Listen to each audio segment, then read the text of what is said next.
Bonjour à tous, c'est un plaisir de vous retrouver avec le groupe Jésus est mon guide pour le partage de la lecture de ce jour. Merci à tous de votre fidélité, de nous écouter sur les ondes de Radio Arc-en-Ciel, mais également un coucou à tous ceux qui nous écoutent sur les réseaux sociaux, Facebook ou YouTube. Une très belle journée en ce lundi 25 juillet où aujourd'hui nous fêtons Saint Jacques le Majeur, ou appelé également Jacques de Zébédée, ou Saint Jacques. Il est un juif de Galilée et l'un des 12 apôtres de Jésus-Christ, nommé Jacques de Zébédée dans le Nouveau Testament. Il est le frère de l'apôtre Jean et tous deux sont des pêcheurs du lac de Tibériade. Il fut témoin avec Pierre et Jean de la transfiguration et de l'agonie de Jésus. Il fut le premier apôtre à être martyrisé. Et aujourd'hui, dans cette liturgie, il nous est proposé de méditer, bien sûr, avec Saint Jacques. Il est vénéré aussi depuis fort longtemps à Compostelle. Et nous allons parcourir avec vous aujourd'hui, la lettre de Saint Paul apôtre. La lettre de Saint Paul apôtre, sa seconde lettre. Le chapitre 4 de la seconde lettre aux Corinthiens, les versets 7 à 15. Mais avant de parcourir ce passage de cette belle lettre, nous vous proposons de démarrer avec ce titre « Dieu de l'impossible », interprété par Marie-Laure Ndoumi.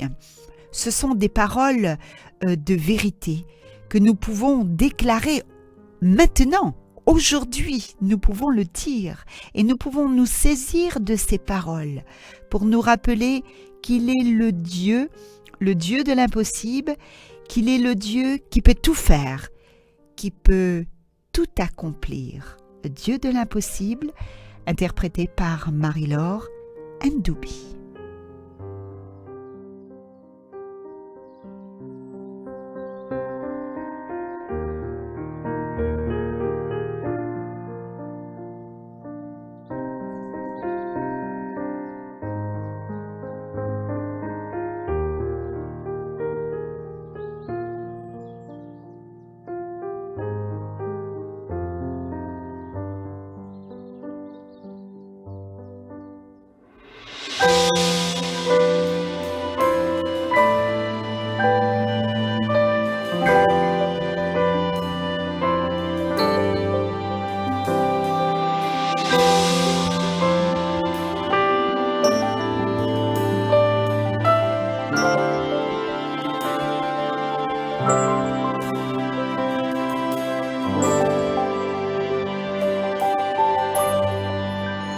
Dieu peut faire infiniment et au-delà,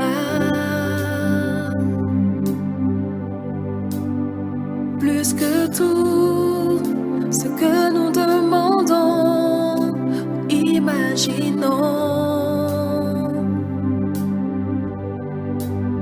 Ses promesses, oui et amen, se réalisent. Sa parole, toujours sûre et certaine, s'accomplira. Car il est puissant.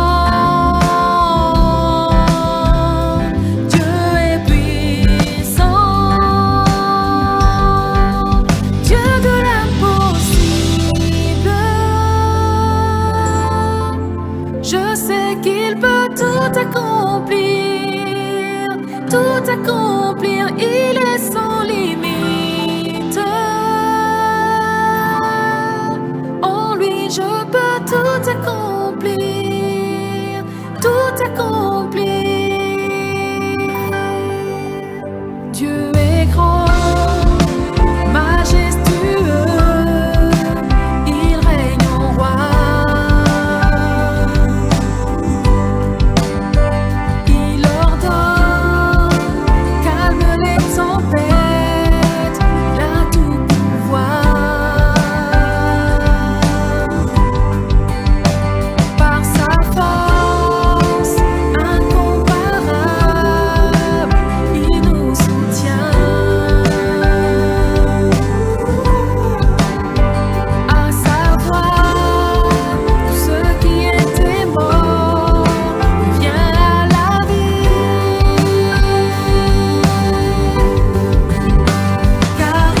Très belle parole, cette chanson, Dieu de l'impossible. Et oui, avec Dieu, tout est possible.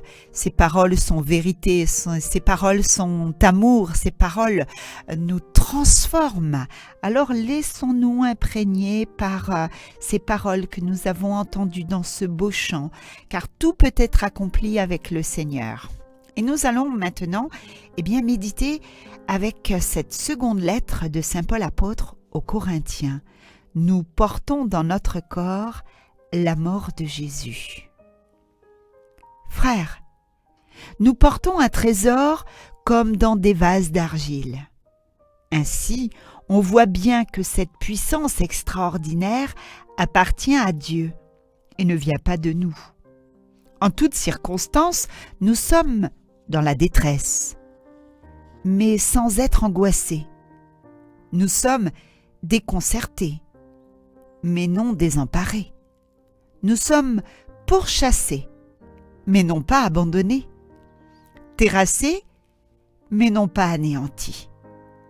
Toujours nous portons dans notre corps la mort de Jésus, afin que la vie de Jésus, elle aussi, soit manifestée dans notre corps. En effet, nous, les vivants, nous sommes continuellement livrés à la mort à cause de Jésus, afin que la vie de Jésus, elle aussi, soit manifestée dans notre condition charnelle, vouée à la mort. Ainsi, la mort fait son œuvre en nous et la vie en vous. L'Écriture dit « J'ai cru, c'est pourquoi j'ai parlé ». Et nous aussi, qui avons le même esprit de foi, nous croyons que c'est pourquoi nous parlons. Car nous le savons, celui qui a ressuscité le Seigneur Jésus nous ressuscitera nous aussi avec Jésus. Et il nous placera près de lui avec vous. En tout cela, c'est pour vous, afin que la grâce plus largement répandue, dans un plus grand nombre, fasse abonder l'action de grâce pour la gloire de Dieu. Parole du Seigneur, nous rendons grâce à Dieu.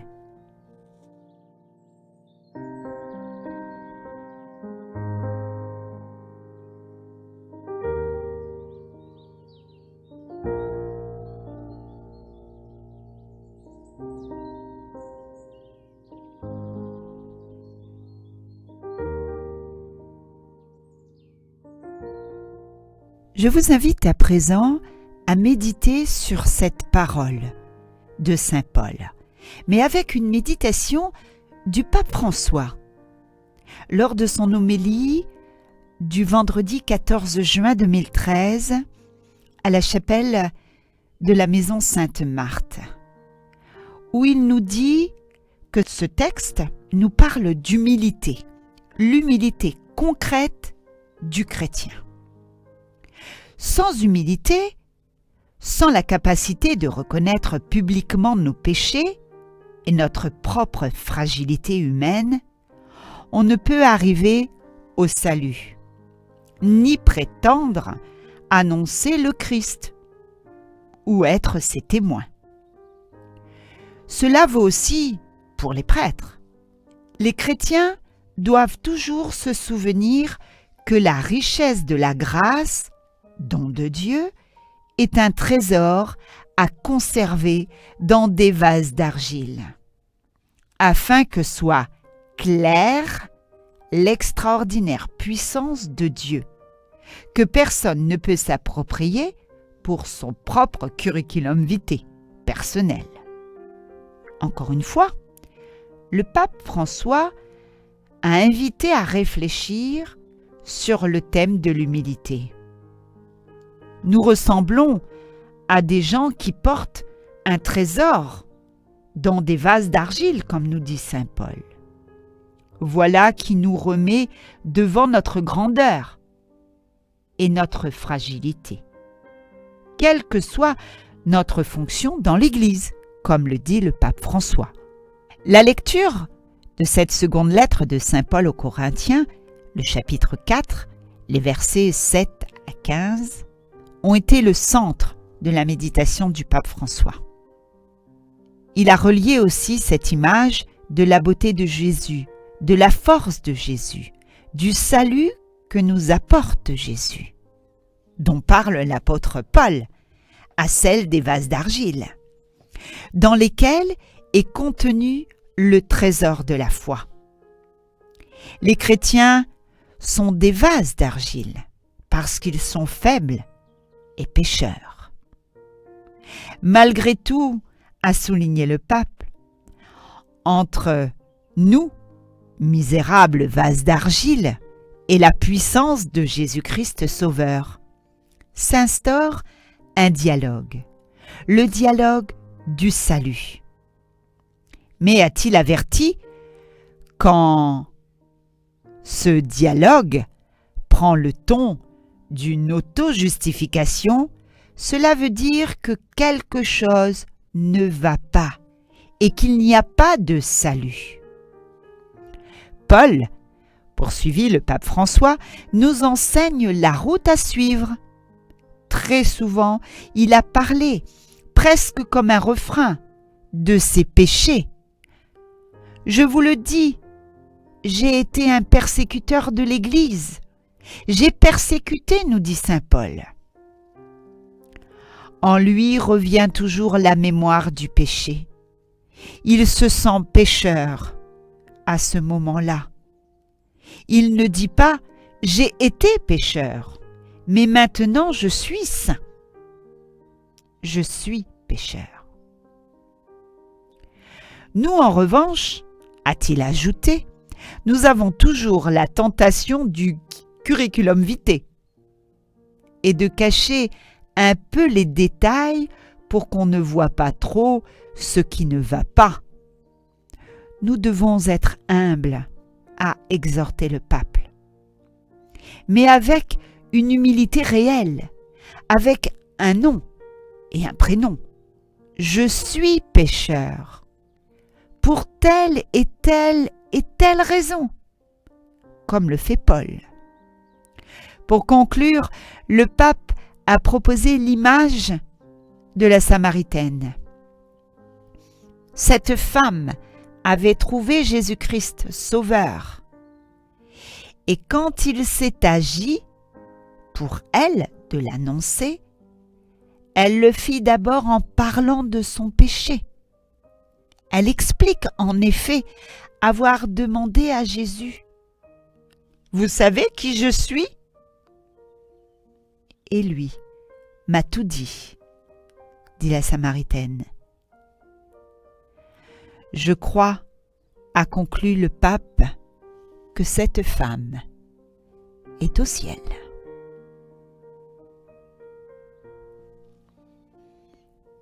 Alors, avec l'aide de l'Esprit Saint, nous permettant d'assumer notre fragilité, de reconnaître que nous sommes pécheurs. Suivons Jésus, lui qui est le chemin, la vérité, la vie, un chemin de liberté pour nous laisser traverser par la bonne nouvelle à annoncer. Amen.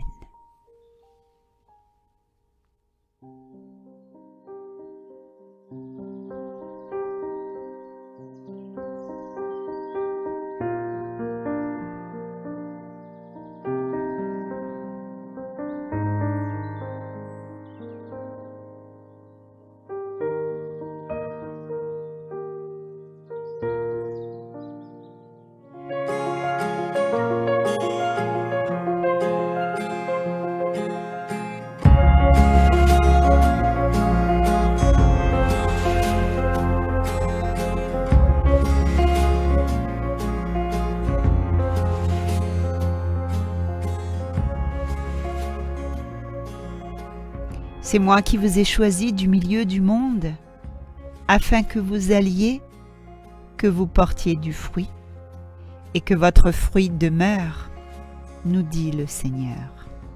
Eh bien, méditons à présent avec le psaume de ce jour, le psaume 125.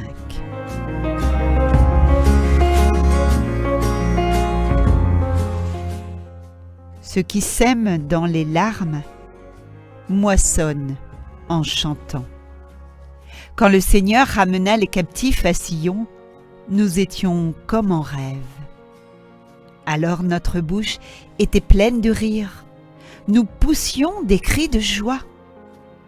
Alors on disait parmi les nations, « Quelle merveille fait pour eux le Seigneur! Quelle merveille le Seigneur fit pour nous! » Nous étions en grande fête. Ramène, Seigneur, nos captifs, comme les torrents au désert, qui sèment dans les larmes, moissonnent dans la joie. Il s'en va en pleurant. Il jette la semence, il s'en vient dans la joie. Il rapporte les gerbes. Ceux qui sèment dans les larmes moissonnent en chantant.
Ce fut un plaisir de partager avec vous cette seconde lettre de Saint Paul apôtre aux Corinthiens avec cette méditation du pape François. Merci à tous de votre fidélité, de votre écoute, en vous souhaitant une excellente journée et en se disant à très bientôt. Et je vous propose de nous séparer avec le groupe Hillsong, tel que je suis. Salut, bye bye!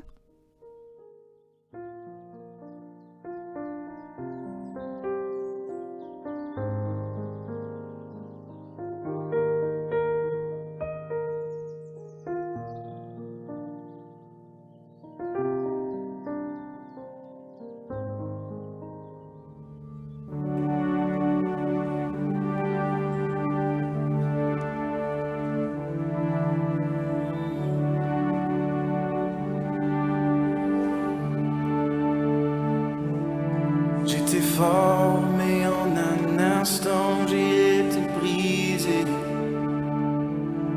J'étais fidèle, mais imprévisible par moments. J'ai tenté de tout porter, mais tout s'est effondré. Touchant le sommet et le fond de la vallée. J'ai résisté, j'ai lutté avant de m'abandonner. M'égarant et me retrouvant à genoux. Gaspillant tant de bonté jusqu'à en être vaincu. Et chaque fois que je reviens, Dieu, tu es là.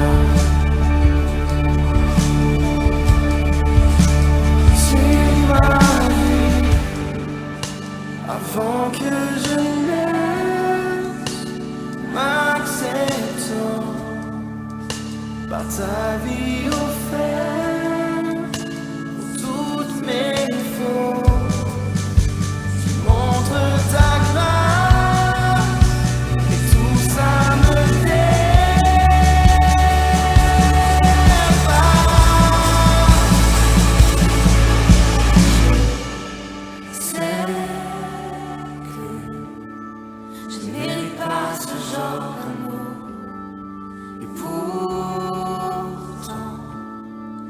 sais pas aimer autrement.